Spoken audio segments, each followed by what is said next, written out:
For today's ship request, we're taking a look at the Siegfried, the very accurate German Tier 9 Battlecruiser. This is a ship that I was really excited to get back in the day. It's 4 research points, so it's a little bit expensive, especially for newer players, but it used to have the ability to play a little bit of a secondary build. Unfortunately, the captain system all changed, and we can't really do that anymore. So I don't really recommend this ship these days, but we'll see how it goes. It, of course, still has typically very good accuracy. We'll have to test that out today, but it should be pretty accurate. Only 6 guns, though, can be a bit of a downside. With this ship request series, of course, you guys need to leave a comment down below whatever you want to see me play next. That's the way this works. Whatever is the most upvoted comment on the last video, that's what I'll play in the next one. As for the build here on the Siegfried, it's pretty standard, I'd say. Definitely wanting to make use of the really good concealment. Under 12 kilometer concealment with these guns should be good for surprising some people. Superintendent, great with healing, as well as a Hydra. That's a pretty nice thing to have here as well. Since we're mostly using armor piercing, we're going to go with heavy AP, just a straight buff to our damage. Adrenaline Rush is awesome. Top grade gunner can be really good if we get into those brawling scenarios. Just take priority target on the second skill tree. I don't really see anything else for 2 points that I'd like. Gun feeder, of course, is wonderful, and especially grease the gears. The turrets can be a little slow here without them, so keep that in mind. As far as equipment goes, we're going reload, of course, more concealment. I personally enjoy propulsion mod as a way of dodging, as well as playing around islands and that. I like it a little bit better than the other 2 options there, but you can go with whatever you'd like. But definitely take aiming systems. That's really something that we do want. As far as if you should get this ship, though, we'll see in this video. But I do really tend to not recommend it these days because of that secondary change with the commander build. It's kind of lost its gimmick it originally had, or part of its gimmick that it originally had.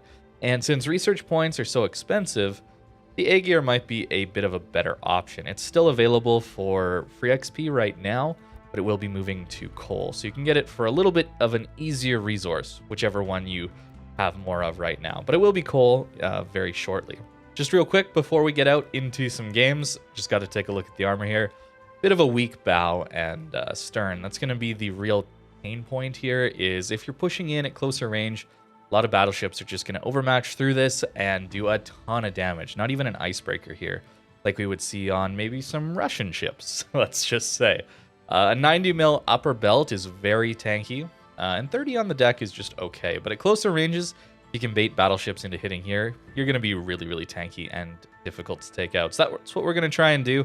Make use of that concealment and try and land some pretty devastating salvos with hopefully some fairly accurate, hard-hitting guns.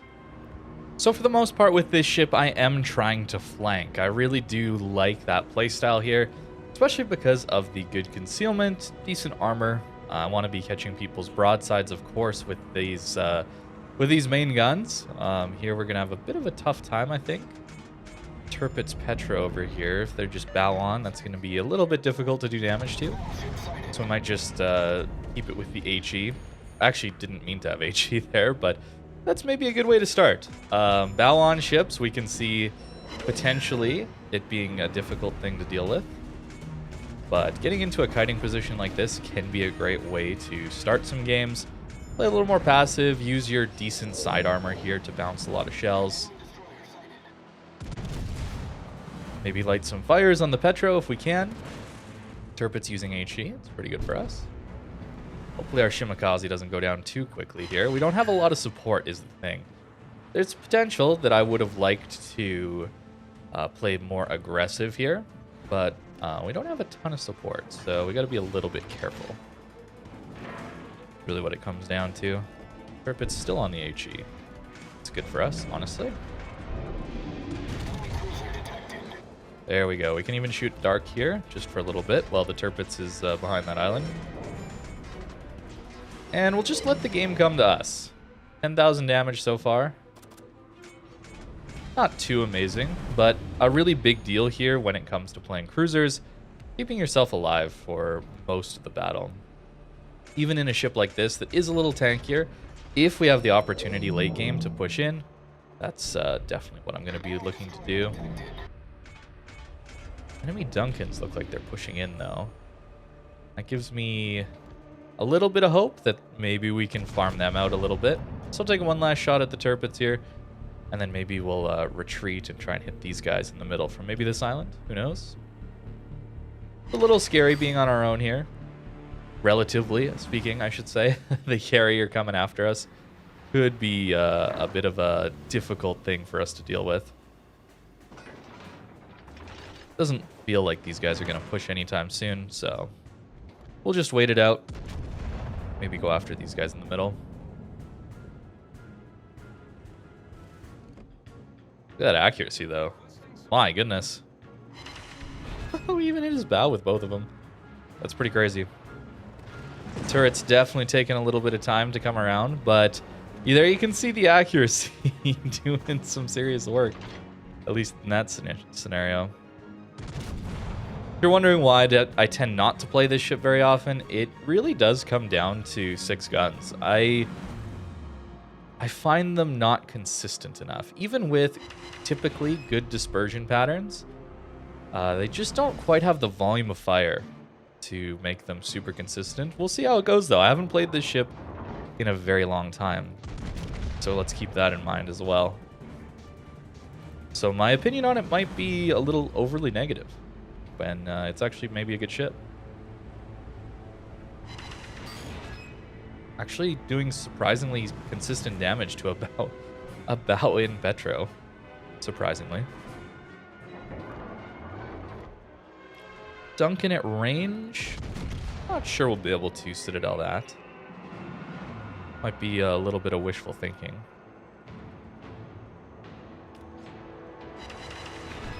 Shatters. Carrier's on his way, so we're going to try and turn away. The best way to do it. Avoid as much of that incoming damage as we possibly can. Duncan is going to ground. Going to wait for him to get off the border, actually. Wow. Wow. Okay. Okay. That happened.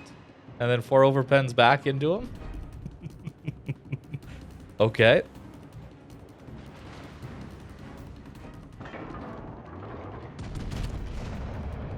Bit of a passive game, certainly. That can be how it goes at tier 10. These high tier games. We're struggling to do damage here to this Duncan.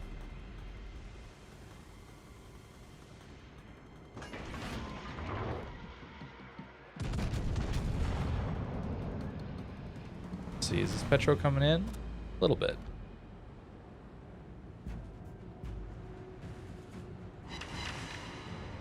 Yeah, 4 bounces. He's more angled, though, so it makes sense. Petro's got some pretty good range, dang. So he's just sitting bow in, so it's hard for me to really do much there.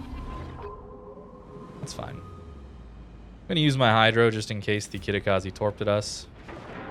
It's actually right there. Dang. This game is starting to look like a victory for our team, so maybe we can play a little more aggressive. Okay, we do go dark. That is something. We're pretty close to being in range of our Hydro on this Kitakaze. So we may as well swap to the HE. Give it a go. Maybe our secondaries will get into the action.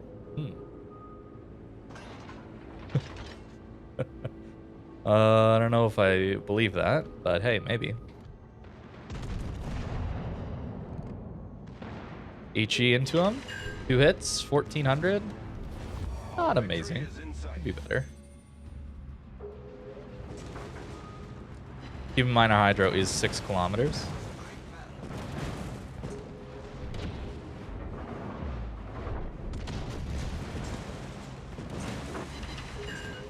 $2,000 from 3 hits, really? Oh.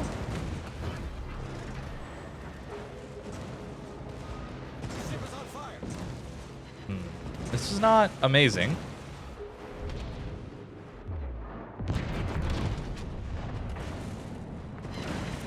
Okay, there we go.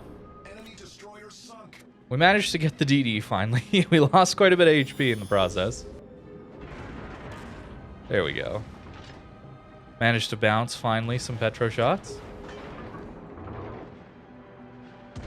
At that angle, I don't really trust my ship. Unfortunate, the Tirpitz does light us on fire. Got a long ways to go for our heals, so this might not end prettily for us. Ooh, Torp's incapped on that left side. Gotta watch out for that. There we go, bouncing.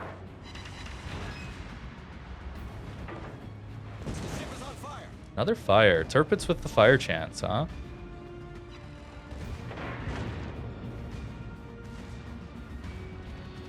Carrier. Tirpitz with the fire chance, huh?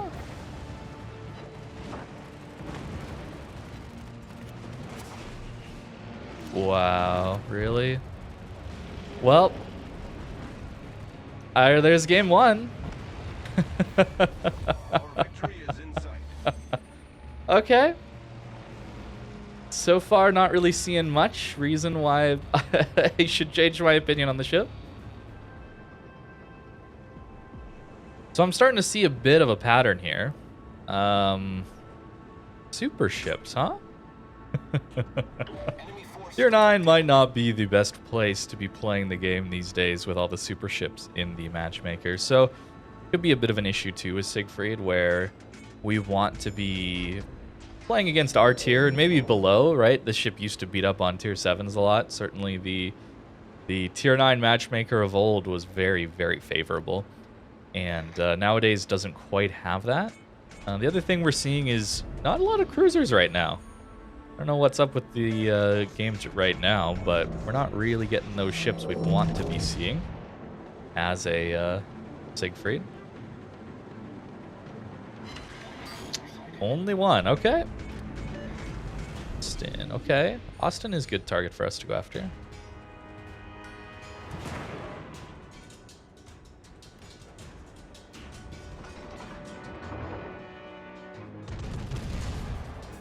Did I get that over? Looks like I did, barely. Let's see, did I lead enough? Not quite. Too bad. So our Chung Mu now is very heavily... Well, you might actually die here. Well, we're going to be on a kiting flank, which is maybe a really good spot for us to be, honestly.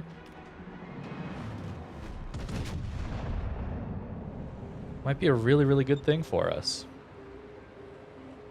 Our team is very heavy here, which can be a bad thing because it's very easy to get bogged down over there.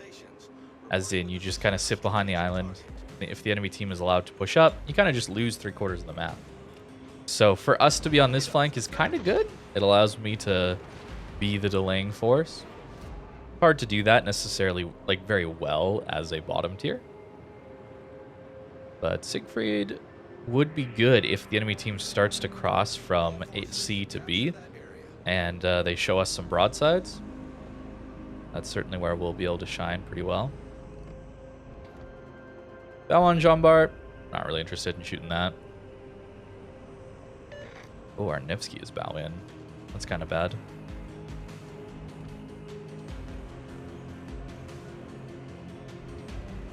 Unfortunate. Right behind the island for radar.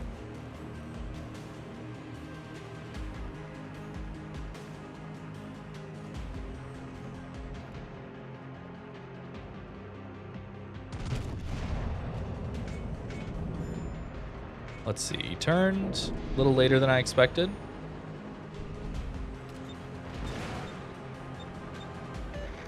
Austin, sure. Sap, even though I'm angled, it's fine.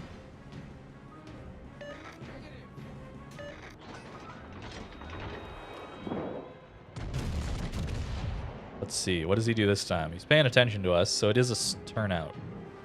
That's fine. Every time that we shoot at him, we'll learn a little more what his tendency is for dodging. Be a great way to deal good damage to cruisers. Yeah, a bit of a tough spot here.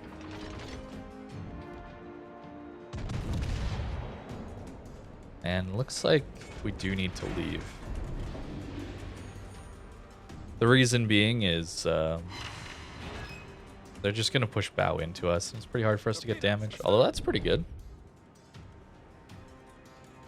Corpse coming in.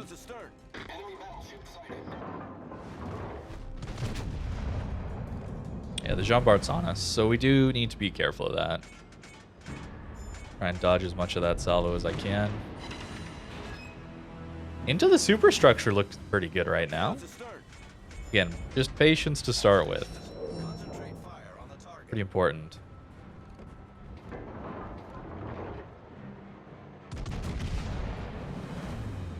Mood did go down.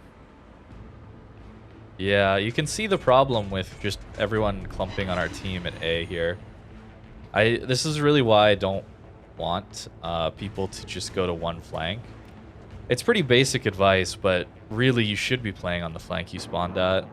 Because if you don't, games like this happen a lot of the time. Where the enemy team kind of just gets control of the entire map.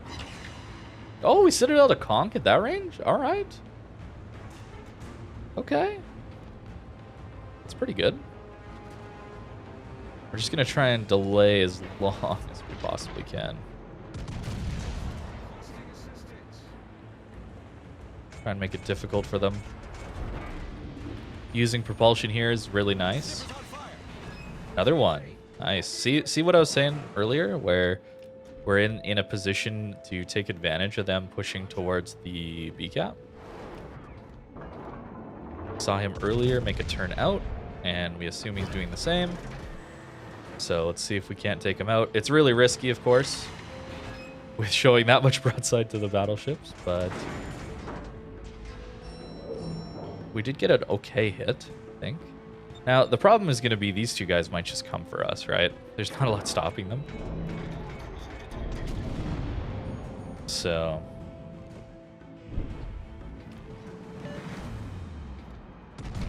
does he catch us? We're getting lucky not to be eating citadels here. I am gonna hydro now because I am worried about that. Those destroyers. Well, at least one of them is in the B cap. We know that.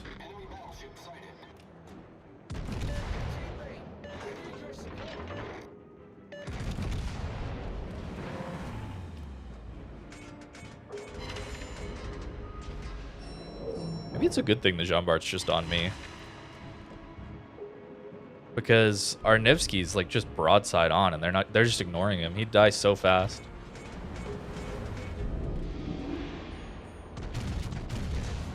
Konk's the lowest, also has the biggest superstructure to farm. That's what we're gonna go after here. Not great damage. Oh yeah, okay, Nevsky just lost a ton of HP. Alrighty. Yeah, see, this is what I was afraid of. They're just able to come in here and wreck us, maybe. Dodge some of it. Nice. Okay. Accuracy worked there. Very good. A very slow fighting retreat is sometimes workable. Hitakazi's slowing down. We haven't seen his torps yet. There they are. 3 out of 6. All right. Propulsion mod here going to help us a huge amount. Nice. They got him. They got the Nevsky, but our team got the DDs up here, so that helps me a lot. See, propulsion mod. Without it, definitely don't survive that.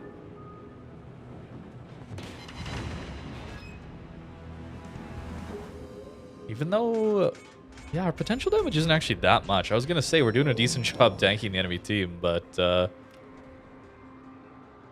nope. Yeah, maybe we are.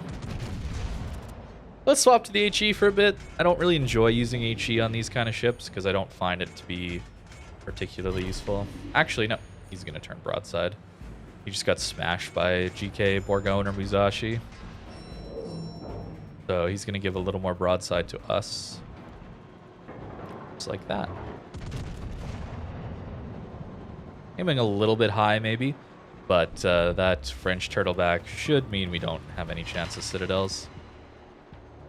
3 fort protections, huh? Okay. Fair enough. Should mention we also have a spotter plane that we can use.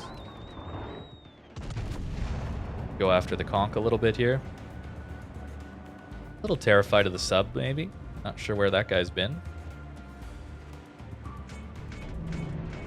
Again, conch is low, so that's what I want to be going after. Pushing in as well. Pretty dangerous foe.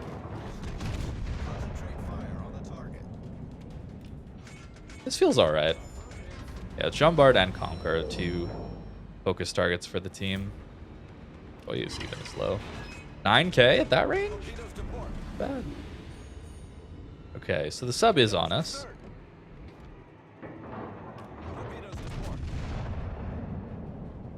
Definitely spooky. Conch got an HE shot into us. Ow. It hurts. HE. The HE hits really hard into this thing. We'll have Hydro in a second, so we'll be fine against this next sub. I hope.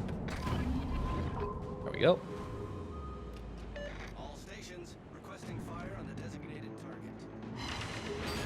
11 from 3 hits? Okay. So, looks like our team might prevail here, which is kind of surprising. But I guess they did manage to push through quickly enough down over here. That doesn't always happen. But I'll take it. 126 so far? We finish off the Jean Bart, too. Nice. Nice. I'll take it. Still not a fan of this ship, but there you go. I think this is a decent example of what it can do in the worst case scenario. I think a lot of times you're gonna, at least surface ships. We haven't really fought a carrier or a sub much.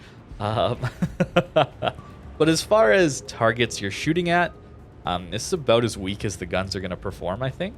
I think most of the time you're gonna find you have more cruisers to shoot at. You're gonna have more opportunities for citadels into broadside ships and that kind of thing. So the way these kind of went maybe is a little bit of a negative look at the ship, but I just find them, it's one of the reasons I don't enjoy the battle cruisers as a whole in this game very much. They just more often than not feel like they're not optimized for the game situation. I feel like a lot of times I would way rather be in either a cruiser or a battleship in a lot of games. Even here, I think I would have done much better in a cruiser or a battleship as a more traditional ship, where the battleship would have had more overmatch to deal with the Austin. We would have been able to do much more damage to the battleships, I think. And a cruiser certainly would have had the DPM and the HE to... It's a bow in Jean Bart, a bow in Conqueror. We're gonna smash those with an HE spammer. So that's kind of the thought process I've got.